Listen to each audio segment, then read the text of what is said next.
Good day, everyone. My name is Mark De Beer, and I am from Nine Entertainment. I work for the platform engineering team. Not every company has a platform engineering team, so to distill it down, what platform engineering essentially does, we build and we maintain the platform that our developers use to run their applications. Nine has many products that our developers build. For example, maybe you've watched Now, maybe you've watched Stan recently, maybe you were on the train this morning where you read the Sydney Morning Herald or the Australian Financial Review. We're really proud to support the developers who build these amazing applications. The platform engineering team is relatively large. We have to look after a pretty big technology stack. Now, in order to do that successfully, we've broken the team down into squads. Each of these squads has a different focus area, and they've been there since the inception of time. Except a little more recently, we introduced the observability team.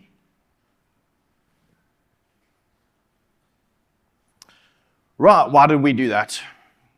Well, we had more than one observability platform.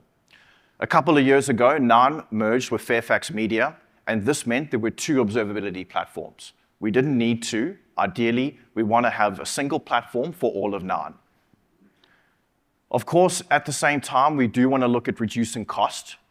We know that some of the bigger vendors, the cost can be extremely high, and we also wanted to have cost tracking capabilities built in. This was touched on a little bit earlier, but when we look at some of the big SaaS products out there, the pricing model is pretty interesting. So you get charged quite a bit for the data that you push up into the provider, the duration that you keep that data in the provider, and then I think the one that really bites a lot of people is the per seat cost. So if we look at a company the size of Nine, we have hundreds of developers, we have many platform engineers, we have other stakeholders who want to look at the observability data. You start adding that up, that gets really, really expensive. Of course, we want to improve observability as well, right? No one likes incidents. When we have incidents, we want good data at our engineers' fingertips so that we can resolve those incidents faster. So in March 2025, we launched Nine Live. That is the name of our observability platform. We chatted to various stakeholders throughout the business. We looked at the previous products that were already in place, and we came up with a new platform built on open source services. Obviously, OpenTelemetry was at play over here. This meant we could rip out a lot of the vendor proprietary APMs, and we could go with an open framework. This gave us a lot of power, and we had the observability platform in our hands again. All the way up until October, we started migrating a lot of the platform and the applications over to the new observability platform, and we'd done quite a lot of work. Things were going really well. We attended Open House just in October, 10 months ago, and we listened to some of the talks that were given here today by Canva, by Alexi himself, and the one thing we were really impressed with is the amount of data ClickHouse could ingest, but then the ability to read that data out, because I think that's generally a problem with a lot of databases. Now, we had already built an observability platform, but at Nine, we are always open-minded, right? If there's something that can do the job better, we will look at it. November came a new challenge. So platform migrated, a lot of apps migrated. We now needed to look at CDN logging. Of course, we make use of CDNs, serve some of our site content, and for video delivery. The one that's a little bit more interesting here, just due to the volume, would be video CDN logging. Right, it's pretty different because it is really high volume. We need to keep 100% of the logs. Many of you may have watched the State of Origin series, right? That reached over 12 million viewers. As you can imagine, the volume of logs from this would be pretty incredible.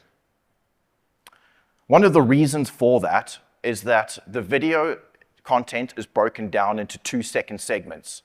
Every 2 seconds, we generate a log. So imagine watching something like the State of Origin, runs up 1.5 hours. Imagine how many logs per user that generates. Now, we did have a previous solution in place, and it was really good. But it was pretty expensive. During ingest, it tokenized everything, as well as during ingest, it would replicate to all the shards. And we needed to throw a lot of compute at it, so the running costs were quite high. This part wasn't too fun, so obviously manual scaling is never a great thing. Before the live events would take place, someone would go in, they'd manually scale the cluster up, event would finish up, we'd scale it back down. I did mention cost here, but the moment that you're not auto-scaling, you generally have some fat running, right, that's not being used. So the costs there were not too great. Query performance. You have a lot of data going into a database. You need to do a needle in a haystack search. You're looking over a couple of hours. The query performance used to be pretty frustrating. So we had to make a change. Before I do that, I want to actually get you to look at these compute requirements of that platform. I think the total CPU and memory are and the ingest actually are some pretty important ones here. 96 CPUs, almost 400 gig of RAM to process a terabyte of data. And the disk compression, we only shave 100 gig off. But then we're replicating that twice. So we went to the ClickHouse conference, sounds good, but we already have a logging solution that we had built out. This is our non-live platform. Let's use it.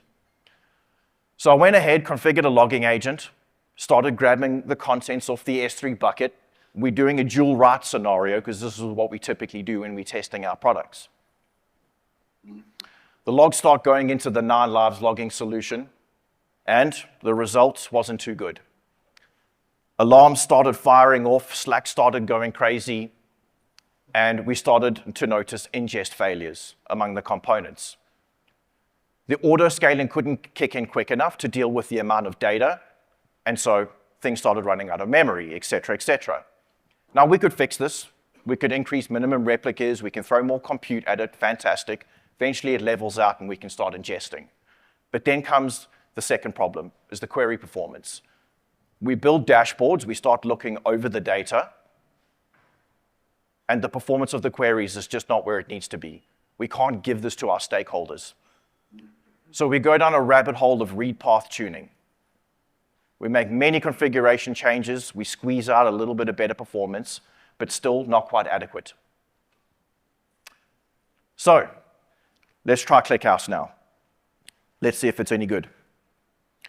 I'm not going to make the same mistake I did last time, though. I'm not sending 100% of the logs. I'm not going to generate a whole bunch of alarms. I'm not going to make Slack go crazy. Let's do 1%, right?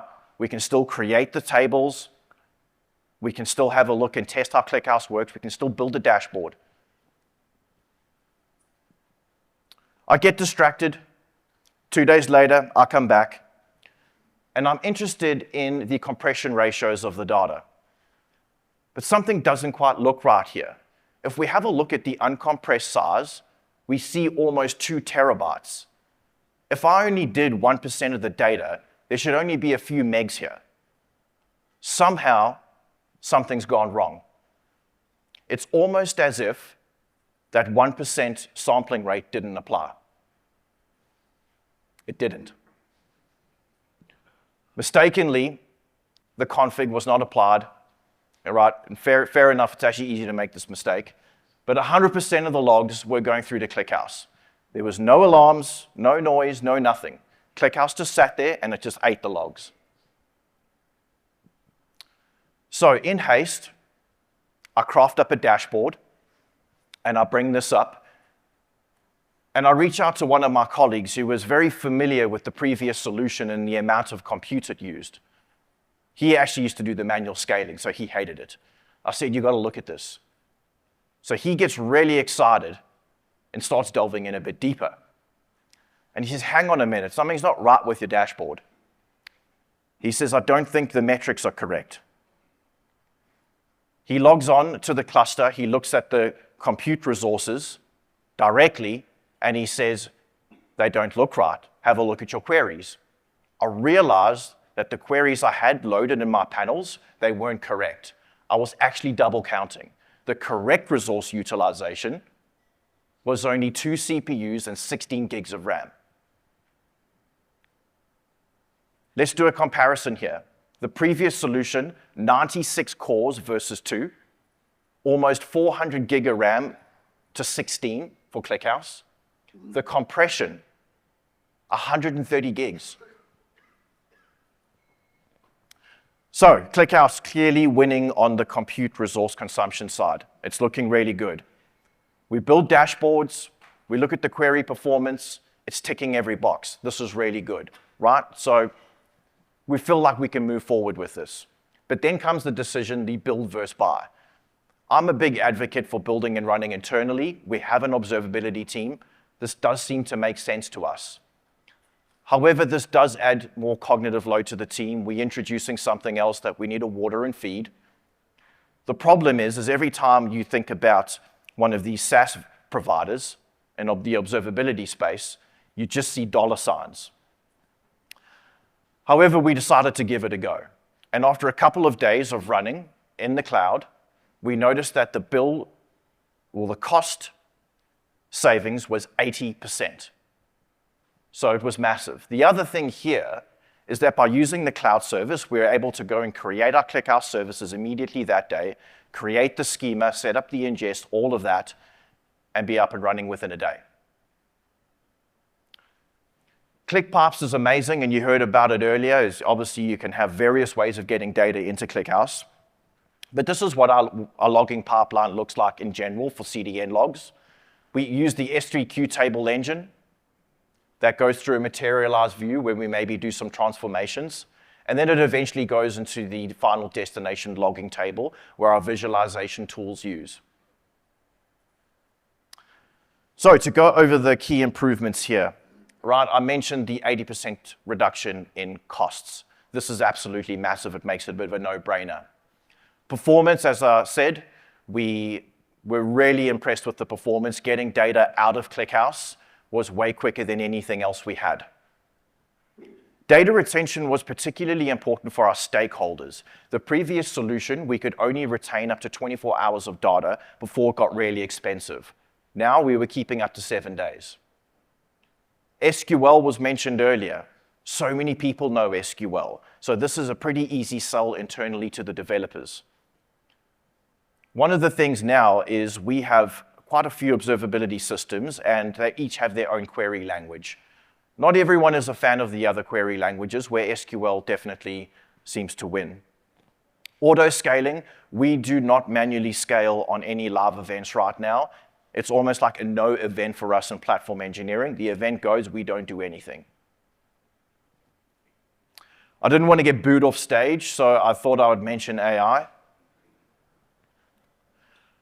We have a lot of structured data in ClickHouse. We are moving much more data into ClickHouse. I did mention CDN logging there. We've moved more vendors in. We've got a lot of our container logs going in, and we're also looking at tracing. We have a ton of structured data, and AI loves structured data. I thought I was going to be the one to talk about LibreChat first, but now that you know a little bit about what it is, we're using it.